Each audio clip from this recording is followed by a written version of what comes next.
Hola, mi nombre es Mauricio Osorio Pefor, soy antropólogo social, artesano textil y escritor y hoy estoy haciendo un aporte en Radio Raíces a la conmemoración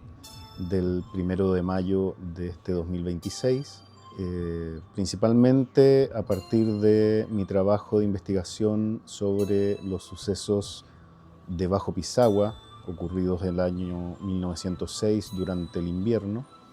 y que afectaron a un importante contingente de trabajadores de origen chilote principalmente, que habían sido enganchados para faenas madereras y de apertura de sendas y caminos en una de las concesiones ganaderas que se había instalado en aquella época. ¿Por qué es relevante en este 1 de mayo recordar y homenajear a los trabajadores chilotes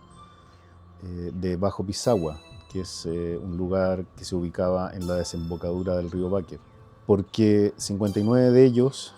perdieron la vida en este campamento de obreros chilotes debido a la negligencia culposa de los responsables de la empresa, al abandono en que dejaron a un contingente de más de 200 trabajadores a su propia suerte, con escasez de alimentación, en una situación en la que solo ellos pudieron encontrar algunas formas de sobrevivir hasta que algún medio de transporte, en este caso vapor, llegara a buscar. En esa situación estuvieron por casi 4 meses, entre fines de mayo, que era más o menos la fecha en que debieron efectivamente salir del lugar. Ya habían estado trabajando por una temporada de 6 meses en el área. Habían cortado y recolectado madera de ciprés, habían construido balsas para bajar esa madera de ciprés desde las riberas del río Báquer o desde sectores de los canales, digamos Canal Báquer y algunos otros, para acopiarla en la zona del delta del río Báquer. Un vapor debió haberlos ido a buscar, como digo, en mayo de ese año, cosa que no ocurrió y por lo tanto fueron abandonados por la empresa, cuyo nombre era Compañía Explotadora del Báquer. Pasaron casi 4 meses, pero en el mes de junio ya empezaron a enfermar varios de ellos. Para inicios de julio de 1906, según cuenta el administrador de origen inglés William Norris en una carta que le escribió desde el campamento a un tío, habían cerca de 100 trabajadores, comillas, enfermos, no sabía muy bien de qué, y el 7 de julio de 1906 muere el primero de esos trabajadores. Su nombre, Santiago Barrientos. A partir de esa primera muerte, casi todos los días entre ese 7 de julio y el día en que por fin aparece un vapor, que fue el 26 de septiembre, van falleciendo 1, 2 y hasta 3 trabajadores cada día. El 26 de septiembre fallecen los últimos 2 trabajadores antes de que este vapor pueda rescatar a una parte importante del contingente obrero. Ellos fueron Juan Antonio Muñoz y Pedro Borges. ¿Sobrevivieron más de 150 trabajadores? Sí. Llegaron a Chiloé, fueron desembarcados primero en Achao y luego en Dalcahue. Y en esos lugares, debido a que llegaron en muy malas condiciones, fallecieron alrededor de 8 o 12 trabajadores más. Esta es una de las primeras situaciones límite a las que la oligarquía de la época sometió a trabajadores que en otros contextos estaban desarrollando su conciencia social y laboral, principalmente en la zona del extremo norte del país.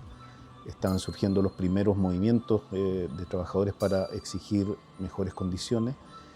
pero los trabajadores chilotes de Bajo Pisagua no pudieron hacer mucho más que tratar de sobrevivir en condiciones límite, sin ningún tipo de ayuda y solo recurriendo a sus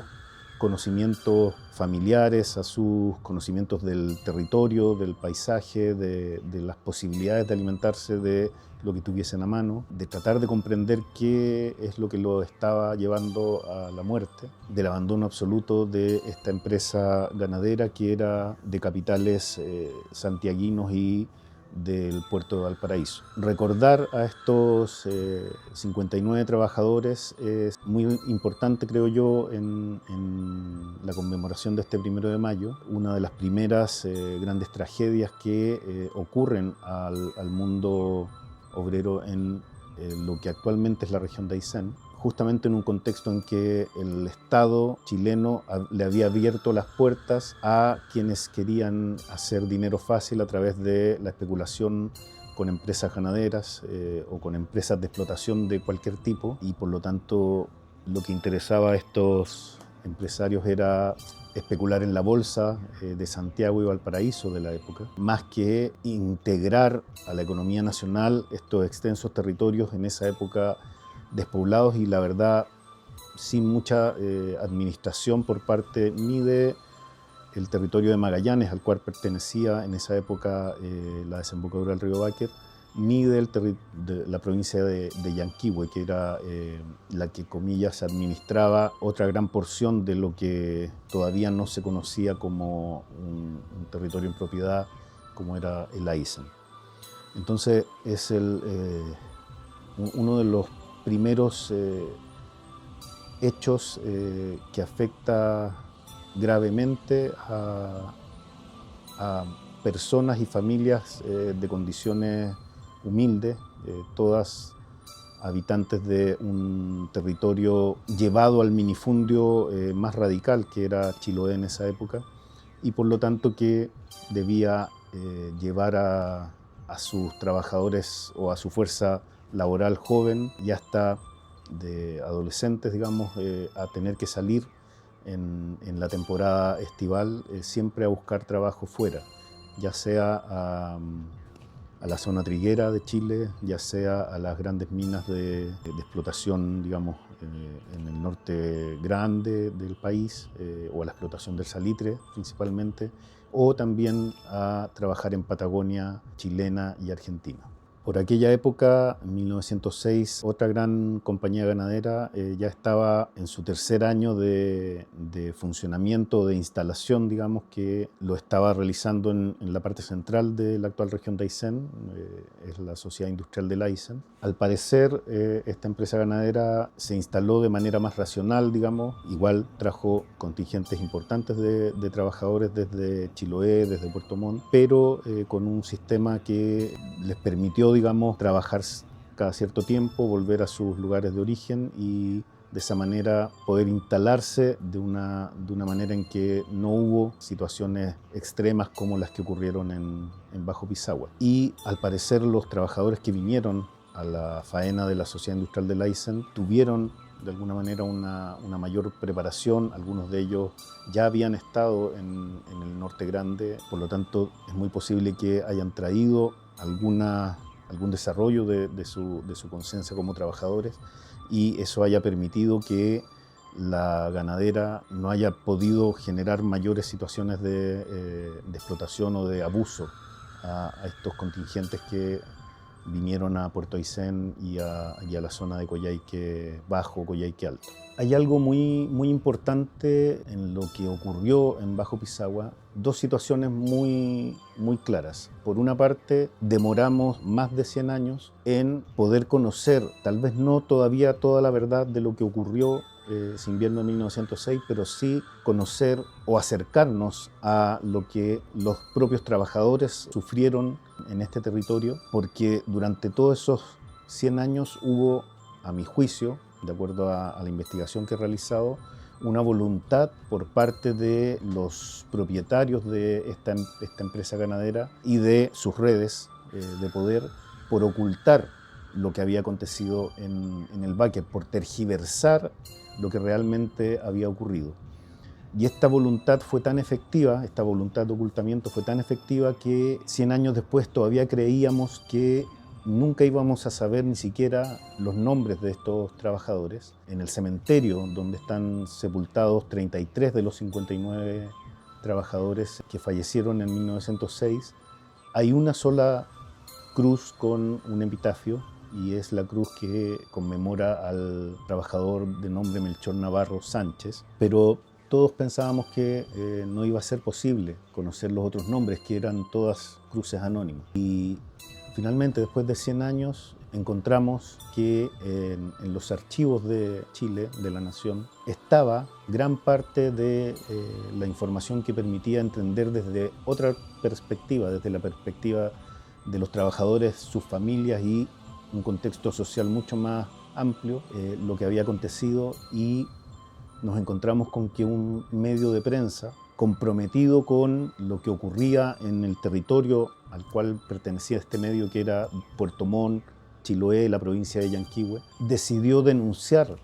en 1906, o sea, el mismo año en que estaban aconteciendo los hechos, exigir que el gobierno hiciera algo, y en una de estas informaciones publicó la lista de los 59 trabajadores, y por fin entonces pudimos conocer sus nombres y apellidos, y de este modo hacer un trabajo de contactar eventualmente familiares descendientes que aún quisieran saber o tuvieran alguna noción de lo que les había acontecido a su antiguo. Y esto ha permitido, desde el año 2013, en que logramos acceder a esta lista, hasta el presente, poder recomponer la historia social de un momento del desarrollo de Chiloé y Aysén, y desde justamente los trabajadores, los humildes y sus familias descendientes. Situación que ha sido, tal vez, no sé si llamarlo así,